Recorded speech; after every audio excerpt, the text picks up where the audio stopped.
Welcome back to the deep dive. Today, we are undertaking a bit of an intellectual mission. We're going to try and shortcut your way through one of the densest, but also one of the most profoundly relevant philosophical works of the last century. Big one. A very big one. We're talking about Hans-Georg Gadamer's philosophical hermeneutics. Now, when most people hear hermeneutics, they think of reading dusty old books or maybe some complex rules for interpreting scripture. Right. But that is exactly what Gadamer wants to dismantle. That's the key distinction, and we need to make it right out of the gate. Gadamer's work, especially his magnum opus Truth and Method, is so often misunderstood as just offering a new set of rules for interpretation. A better method. A better method, exactly. But his philosophical hermeneutics is emphatically not concerned with methodology. It's not about the scientific procedure we should use to understand something. Okay, so if it's not method, what is it? What's left? Its task is fundamentally ontological. Okay, that's a big word. Ontology. It is, yeah. Simply put, it's the study of being or the fundamental nature of reality. So Gadamer's goal is to illuminate the basic structural conditions that actually underlie the phenomenon of understanding itself in all its modes. So not just reading a book. No, not at all. Right. Whether we're talking about appreciating a work of art, reading a history book, or just, having a successful conversation with a friend. So we are moving from the question of how should I interpret this document to something way more radical, like what is actually happening fundamentally when I understand anything at all. Precisely. And that's the mission of this deep dive. We're going to trace that radical shift step by step. We're moving the focus away from what we do or what we should do. The procedure, the rules. The rules, the interpreter's conscious actions, yes. And we're moving toward recognizing what happens beyond our willing and doing. For Gadamer, understanding has to be seen as an event. It's something that happens over which the interpreting subject does not and cannot ultimately preside. That feels profoundly anti-modern. Oh, absolutely. Because the entire modern project, especially since the Enlightenment, has been about control, right? Yeah. Controlling nature, controlling history, controlling knowledge through method. Yeah. So if Gadamer says understanding is an event that happens to us rather than a method we apply, well, that's pushing back against this entire modern drive for intellectual autonomy. It absolutely is. Gadamer argues that modern thought became fixated on establishing knowledge that could mirror the certainty of the natural sciences. And this fixation led to what he calls methodologism. Methodologism. And this, in turn, resulted in an experience of alienation. Alienation from what, exactly? From ourselves, from our own history. Methodologism isolated, methodical, critical interpretation, the kind you'd find in the Geisteswissenschaft and the human sciences. History, sociology. Right. It isolated that from the broader, everyday human processes of comprehension that are just constantly operating in life.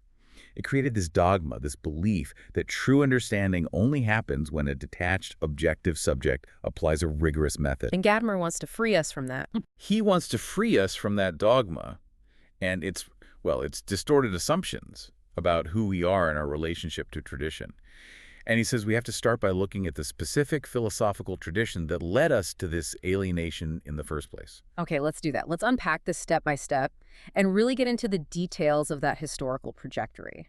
Because to fully appreciate Gadamer's ontological turn, we really need to understand the tradition he was reacting against. Those flawed steps, as you call them, that defined interpretation before him. Exactly. The assumptions that were accidentally, or maybe not so accidentally, inherited from the Enlightenment. Right. So where does this all begin? Well, to understand how hermeneutics became this tyranny of method, we have to look at its origins. Hermeneutics, the theory of interpretation, it didn't begin as some universal philosophical quest. It actually arose only from specific breaches in intersubjectivity. Meaning, what does that mean? Meaning situations where communication just broke down, where meaning was not immediately or transparently understandable. If you lived in the 16th century and you read a contemporary document, you generally didn't need a theory of interpretation. You understood it. But if you read an ancient religious text and its language, its context, It seemed obscure. or even offensive to current sensibilities, then you needed a theory of interpretation to manage that resistance, to bridge that gap. So the breakdown was the trigger. Interpretation was like an emergency procedure. It wasn't the default setting of our consciousness. Exactly. The original view before Schleiermacher, figures like Claudenius, was that immediate, unimpeded understanding of the subject matter was just the norm. Hermeneutics was just a pedagogical aid. It was for those exceptional cases where understanding was blocked by antiquity or linguistic error or cultural distance. It was the repair kit for communication failure. That's a great way to put it. So interpretation was the exception, not the rule. But that changes. It changes with what you've laid out as step one, Schleiermacher's subtle shift. This is a critical philosophical moment. Friedrich Schleiermacher, the great theologian and philologist, he just profoundly inverted this priority. He argued for the natural priority of misunderstanding. Wait, hold on. Misunderstanding is natural. That seems so counterintuitive. Why wouldn't communication be the natural default? Well, Schleiermacher looked at the traditional practice of interpretation and saw it as lax. It just assumes understanding arises naturally because, words were spoken or written. Right. But Schleiermacher said, no, the more rigorous philosophical practice has to start from the opposite assumption, that misunderstanding arises naturally, and that understanding must be intended and sought at each point. So why? Why is misunderstanding the default for him? Because of the massive gulfs that exists, especially between a historical author and a modern reader. Misunderstanding, Schleiermacher argued, is just inevitable. It's because of temporal distance, the way word meanings shift over time, and the ever-changing psychological and historical worldviews separating the creator of the text from the person reading it. So the gap between the author's time and my time is this huge, yawning snare that's going to tangle up my comprehension if I don't actively fight against it. Yes, exactly. If it's left unchecked, you're guaranteed to misunderstand. So if the gap is the problem, the solution must be to neutralize the gap. Precisely. And this mandated what we can call the methodological mandate. For Schleiermacher, what the text really means is not what it just seems to say to us here in our time. Its true meaning has to be recovered. It has to be recovered by a disciplined reconstruction of the author's original psychological and historical situation, their life context. So interpretation becomes this critical discipline, and my understanding is only valid if I follow this strict methodical control designed to reproduce the original meaning. Exactly right. That move-making interpretation, a rigorous discipline aimed at recovering original intent, that seems to pave the way perfectly for step 2, Dilthey. And this desperate struggle to make the human sciences, the Geisteswissenschaften, academically rigorous. Yes, Wilhelm Dilthey took Schleiermacher's foundation and he radicalized it. You have to remember, he was operating in an age that was just dominated by physics and chemistry. The hard science. The hard sciences. And the human studies, history, literature, sociology, they felt inherently less rigorous, less certain. Dilthey's goal was to establish hermeneutics as the universal methodological basis for all human studies, to ensure their knowledge would be every bit as certain and rigorous as the natural sciences' knowledge of nature. He wanted a kind of social science physics, basically. Exactly. If the natural scientist controlled his object of study through experimentation, the human scientist had to control his object, which is history through method. And he still identifies the meaning of the text with the author's original intention, right? The mens auctoris. Yes, just like Schleiermacher. That Latin phrase, mens auctoris, just means the author's mind or subjective intent. For Dilthey, if you start from historical documents, the task of understanding is to recover that original subjective life world they sprang from. So how did he propose we do that? How do you recover someone's subjective intent from centuries ago? Through his famous technique of transposition. Understanding, for Dilthey, required self-transposition or imaginative projection. The knower, the historian, had to actively negate the temporal distance separating them from the past. You had to strive to become contemporaneous with the object or the author. So if I'm a historian reading about the French Revolution, I have to somehow set aside my knowledge of everything that happened after 1789, the Napoleonic Wars, the rise of communism, everything, and try to inhabit the mindset of someone who's only living in 1788. That is the methodological goal. The knower attempts to set aside their own historical baggage, their prejudices, their cultural lens, to grasp the past in itself as it truly was for the people living then. The emphasis is entirely on the interpreter as an autonomous subject, who is capable of suspending their own situation purely through applying a method. And this brings us right to step 3, which is Gadamer's core critique. What you're calling the Cartesian hangover. Why is it a hangover? Is it like they inherited a philosophical disease they couldn't shake? That is a fantastic way to put it, yes. Both Schleiermacher and Dilthey, even though they talked a great deal about the finitude and historicity of man, that we are all products of our time, they continued to pay this implicit homage to the Enlightenment and the Cartesian ideal of the autonomous, rational subject. The idea that the rational mind can achieve absolute clarity, free of any taint from history or culture. Precisely. The subject, in this view, can successfully extricate itself from history and all its entanglements, aiming for a pure, prejudice-free apprehension of the past. And so Gadamer argues that the interpreter's own present situation, their culturally conditioned horizons, their assumptions, their language, all of that was therefore viewed as having only a negative value. This is a source of error. Exactly. It's a distortion that has to be transcended or purged via methodical interpretation. The knower's present was negated as a vital, productive part of the story. Gadamer calls this the methodological alienation of the knower from their own historicity. And he just asks the simple question. He asks, is it really the case that the knower can simply leave their immediate embedded situation in the present just by adopting an attitude or applying a technique? It sounds fantastically naive when you put it that way. I mean, we are steeped in our own time, our language, our culture from the moment we're born. And that's Gadamer's point. The ideal of pure objectivity, this belief in a situationless, non-historical subject, is itself the most powerful prejudice inherited from Descartes. This dogma has controlled philosophy for centuries by just ignoring the intrinsic temporality of being human. So any hermeneutical theory that sees understanding as just a repetition or a duplication of a past intention is doomed from the start. It's doomed because it ignores the constitutive productive role of the interpreter's own present situation. So the methodologist saw the historical gulf as an obstacle to be overcome. But Gadamer looks at that exact same gulf and says, that's not an obstacle. That is the very ground upon which understanding stands. That is the pivot right there. And with that, we transition from the flawed methodological steps to the ontological steps, the conditions of being that actually govern understanding. Okay, so let's get into his positive project. We start with step 4, the ontological reality of finitude. If, like you said, our historicity is an ontological condition, it's part of our very nature, then my present situation has to be constitutively involved in all my understanding. It's unavoidable. We are finite beings. We are limited by time and place. And this leads to Gadamer's most radical philosophical move, the one that sets him apart from the entire preceding tradition, prejudice rehabilitation. Okay, let's spend some time on this because this is a big one. For centuries, especially since the Enlightenment, the word prejudice has meant irrational bias. It's the enemy of reason. And Gadamer is trying to bring it back as a positive term. How does he justify that? He makes a crucial distinction between unwarranted, blind bias and necessary, structuring prejudgments. Prejudices, for Gadamer, are not inherently impediments to truth. Rather, he says they are the productive ground of all understanding. They are the biases of our openness to the world. Biases of our openness. That phrase is the core paradox, isn't it? I can only see something new because I already have certain structures in place from the old. Precisely. Prejudices, or prejudgments, are what constitute the initial directedness of our whole ability to experience.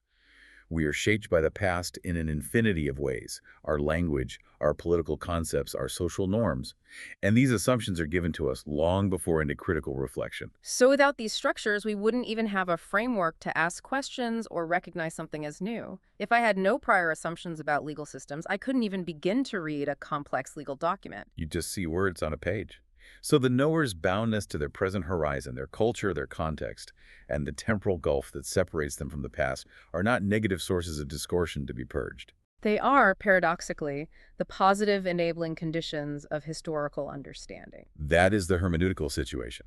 It's commensurate with being human, with our finitude. You cannot dissolve this givenness into complete critical self-knowledge. To aim for a state where we have transcended all of our prejudices is to aim for a state beyond being human, as Gadamer puts it. To be historical means that one is not absorbed into self-knowledge. So the idea that we are historical beings means this prejudice structure of finite understanding is just inescapable. But doesn't this open the door to a dangerous relativism? If my prejudices are necessary, how do I avoid simply asserting that my own culturally biased interpretation is the only valid one? That is the central challenge that Gadamer faces, and he addresses it by moving immediately to our next step, step 5, recognizing effective history, or Wirkungsgeschichte. That's another big German word. Another one, yes. He argues that we are not just isolated islands of prejudice. If the temporal gulf isn't a chasm to overcome, it must be understood as a continuity of heritage and tradition. Wirkungsgeschichte. Let's unpack that specific term because it's so central to his thought. It literally translates to history of effect, or effective history. What does it mean for history to be effective? It means the past is not inert. It's not just a collection of artifacts in a museum that historians study. The past already functions in and shapes the interpreter's present horizon before they even begin to reflect. It mediates the text to us. Can you give an example? Sure. Think of it this way. When you read a document from 1850 discussing the word freedom, your understanding of that word is already shaped by 170 years of subsequent struggles, wars, and philosophical shifts that occurred between that author's time and your own. The Civil Rights Movement, the Cold War, all of that is effective in your understanding now. So the meaning isn't static. It accumulates more meaning as it travels through time and tradition. Exactly. Our prejudices and interests are given to us by this very movement of effective history. The past happens to us. Gadamer summarizes this pervasive, profound power of the past in a really striking statement. He says, "It is not so much our judgments as it is our prejudgments that constitute our being." Wow. So our most fundamental identity is constructed out of assumptions we rarely even recognize. Right. If that's true, if what constitutes our very being are prejudgments we might not even be aware of, it really throws into sharp relief how much of the interpretive process is unconscious. The self-aware, autonomous subject of the Enlightenment is kind of reduced to a product of history operating largely on autopilot. And this is precisely what neo-Kantians and historicism missed. They viewed history as something external to the subject, an object to be studied. They presupposed a detached subject aiming for pure objectivity. Gadamer insists that there is no outside to history. We are always already embedded in Wirkungsgeschichte. This moves us right into the confrontation with the scientific ideal, which is step 6, critiquing scientific objectivity. If we're all historical beings, how can any rigorous academic endeavor possibly claim pure objectivity? Well, Gadamer is not trying to abolish critical methodology in history or philology. He's not saying anything goes. He's attacking the self-understanding of modern scientific scholarship, which he thinks makes these inflated claims about methodological self-control. The idea that applying the right technique can completely purge all bias. Yes, he questions the abstract opposition between pure knowledge on one hand and blind tradition on the other that has become dogma in the modern academy. Can you elaborate on the example you mentioned of the historian Theodore Mommsen? He's often held up as, the paragon of critical historical method. Right. Mommsen's History of Rome is a cornerstone of classical scholarship, a masterpiece of critical historical methodology. Yet when Gadamer looks at it, he notes that it unequivocally betrays the hermeneutical situation in which it was written, meaning Mommsen's 19th century political age, which was infused with German nationalism and certain assumptions about statecraft and power. So even though the methodology was rigorous, the framework through which he structured his data, the questions he thought were important, the conclusions he implicitly drew, they were all saturated with the specific, unexamined assumptions of his era. Precisely. Even the most rigorous attempt to purge bias still leaves traces of the present situation that are perfectly legible to future generations. Yeah.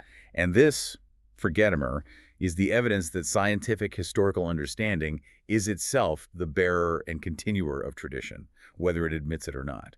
Okay, and this brings us to the limit of reflection. If I'm aware of my biases, can't I just eliminate them? You can gain critical awareness of specific prejudices and correct for them. For example, you can recognize that you're making anachronistic assumptions about medieval gender roles and consciously adjust your interpretation. But this correction of a particular prejudice is not the transcendence of all prejudices. You cannot dissolve the fact of prejudices as such, which remains symptomatic of your finitude. The very act of reflection itself is happening within a historical context, using a language and a conceptual framework given to you by history. It's like standing inside a house and trying to see the entire house, including the foundation you're standing on, all at once. You just can't. That's a perfect analogy, Gadamer says. Reflection on a given pre-understanding brings before me something that otherwise happens behind my back. Something, but not everything, for what I have called the consciousness of effective history is inescapably more being than consciousness, and being is never fully manifest. The knowledge that something is happening behind our back doesn't give us the complete control to stop it from happening entirely. No. We are fundamentally fallible, and scientific self-control is just another powerful prejudice when it asserts absolute dominion over history. So, if the subject is not a detached controller of the past, and understanding is not a reproductive method, what is understanding? And this transitions us now to the heart of Gadamer's positive philosophy. Understanding as a happening, as an event. Yes, this leads us to step 7, Understanding as mediation. Gadamer is establishing a conception of understanding that centrally accounts for the interpreter's present participation in history. Understanding is not a reproductive procedure, it is not a duplication of past intent, it is fundamentally mediation. Mediation as in like bridging the gap. More than just bridging, it's a translation of past meaning into the present situation. We are not archaeological excavators trying to freeze the past in time. We are historical conveyors, bringing that past meaning to life in our current context. And this act of mediation necessarily transforms the meaning. So if I read Plato today, I am not trying to think exactly like a 4th century Athenian. That's impossible. I'm reading Plato through the lens of 2,500 years of philosophy, and I am finding meaning in his words that might have been impossible, or at least unarticulated, for his original readers. That is the event. The interpreter's action belongs to the fundamental continuity of history. Understanding, therefore, is not a private action of subjectivity, but an event, a movement of history itself. It's a transmission in which past and present are constantly brought into dialogue and integrated. Okay, so if the knower's present situation is no longer a source of distortion, but a necessary condition, then that situation has to be dynamic, fluid, ready to engage. This brings us to step 8, achieving the fusion of horizons. This is probably Gadamer's most famous concept. But we need to clarify what a horizon is in this context. It's not just a viewpoint. It's the range of vision that includes everything that can be seen from a particular vantage point. A scope of possible understanding, which is defined by its limitations. Exactly. And every historical situation, the text time, the interpreter's time, has a horizon. The interpreter's present situation loses its status as some fixed, privileged point. It's just a relative moment in effective history. So the goal of understanding isn't to adopt the text's original horizon, or to just impose our own on it. No, the goal is the fusion of horizons. The limited horizons of the text and the limited horizons of the interpreter merge into a comprehensive common view of the subject matter. It sounds like a new viewpoint emerges that neither side possessed on its own originally. It is a constant formative process. He says, old and new grow together again and again in living value. The text is transformed from a passive object of investigation into an inexhaustible source of possibilities of meaning.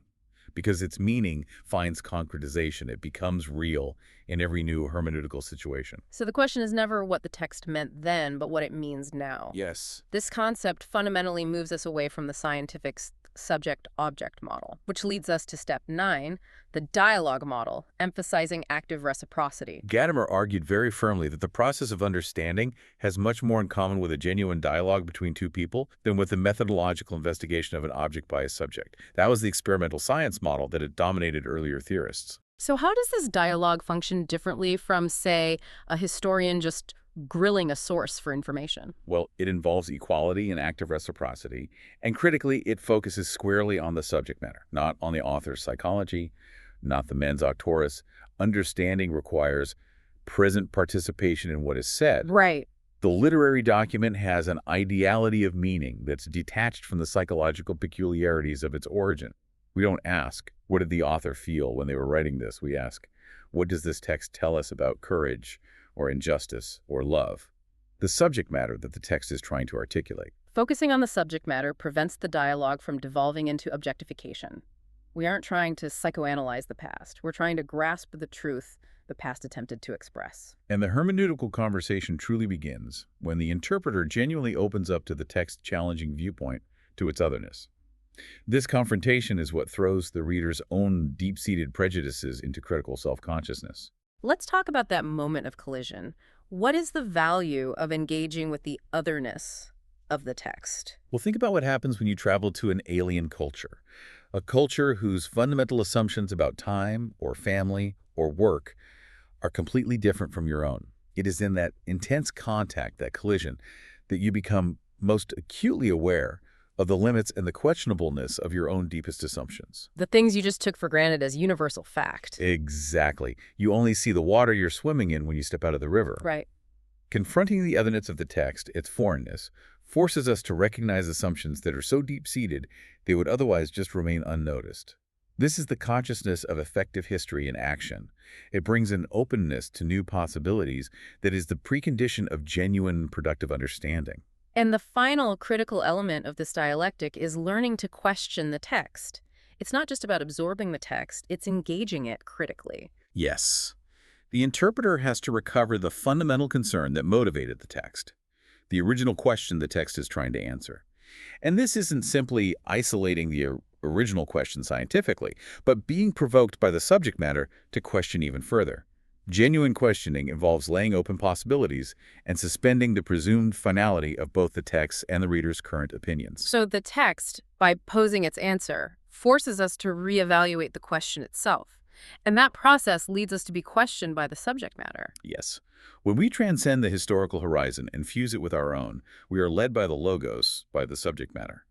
The real event of understanding, he says, goes continually beyond what can be brought to the understanding of the other person's words by methodological effort and critical self-control. The moment of breakthrough feels buoyant, unintended, and often unanticipated because the subject matter has taken over. The subject matter, the dialogue, the truth, they sort of possess the interpreter. That concept of being possessed or absorbed naturally leads us to the next analogy he uses in step 10, the game model. This analogy of the game is so crucial because it offers a powerful image for the inadequacy of subjective interpretation. When Gadamer talks about the structure of playing a game, he argues that it demonstrates a profound release from subjectivity and self-possession. How does a game achieve that release? Well, consider any complex game, like chess or a competitive sport. The individual player is absorbed into the movement of the game. They are subject to the rules, the dynamic, the back-and-forth movement. We often say a good player is caught in the flow, or they're in the zone. Right. The subjective attitude, the player's personal feelings, their goals, their historical baggage, all of that is subordinated to the dynamic of the game. The real subject of playing is the game itself. So the player is, in a sense, being played by the logic of the game. And if we apply that to interpretation, the text, or the tradition, is the game that is playing us. Exactly. When you're caught in a deep philosophical discussion, the logos, the logic of the subject matter takes over. You're carried along by the questions and answers. You lose awareness of yourself as an isolated, controlling entity. This model also seems to help solve a critical hermeneutical problem, fidelity. How do we know our interpretation is faithful to the text if we aren't just duplicating the author's intent? Well, if meaning were restricted to the subjective act of intending of the author, the mens auctoris, then every new interpretation would just be a subjective variation, either right or wrong, compared to that fixed original meaning. A deviation. A deviation. But Gadamer argues that the text or the artwork lives in its interpretations. They are its very being. Tradition builds upon what he calls the excess of meaning that surpasses the author's conscious intention, explicit or implicit. So meaning is not locked inside the creator's brain like it's in a vault. Not at all. The author, in the act of creation, is drawing on language and tradition that contain far more possibilities of meaning than they can consciously control. The variety of interpretations are not merely subjective variations of a fixed meaning, but belong to the ontological possibility of the work itself. So the text stands open to ever-new comprehensions. It's inexhaustible. Every time has to understand a text handed down to it in its own way, co-determined by the historical situation of the interpreter. The text's meaning is always more than what has been said about it. This boundless possibility suggests that the medium of transmission language must itself be infinite and universal. So let's shift now to part 4, where language is presented not as a tool, but as the universal medium of understanding itself. Step 11 affirms the essential unity of understanding and language. Gadamer states unequivocally that understanding is an essentially linguistic process.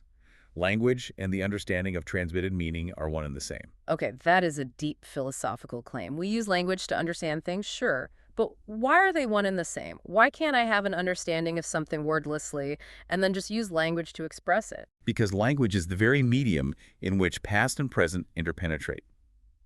It's what enables the fusion of horizons we just discussed. The effective history, the Wirkungsgeschichte that shapes us, is concretely present in the language we speak. The prejudices that constitute our being, our cultural framework, are embedded and passed on in our language.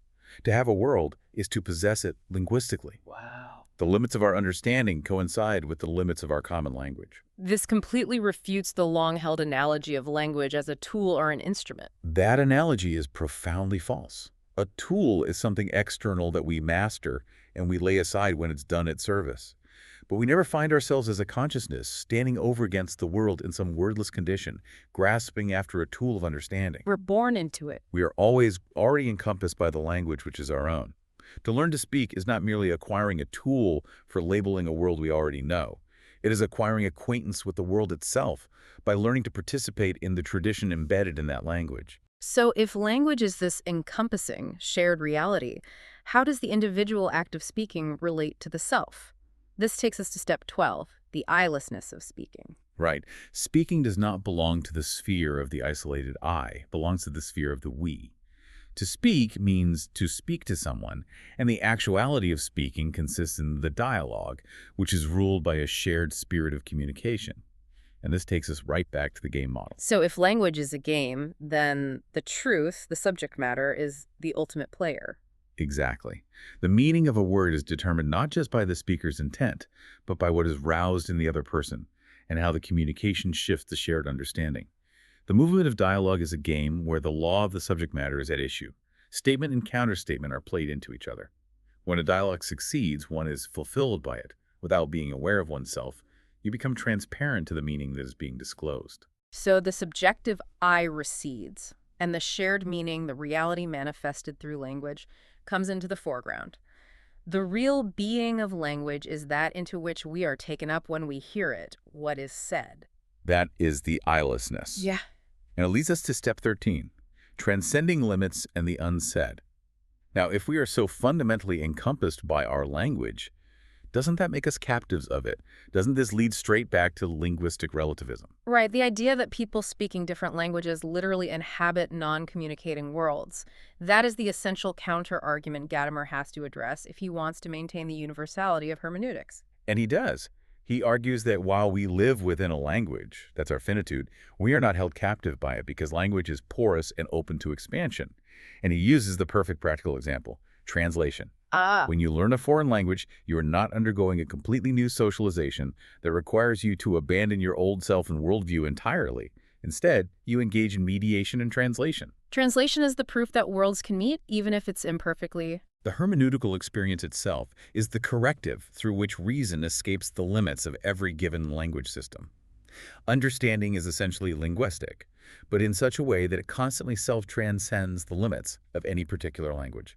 So the universality of language isn't that we all speak English or German.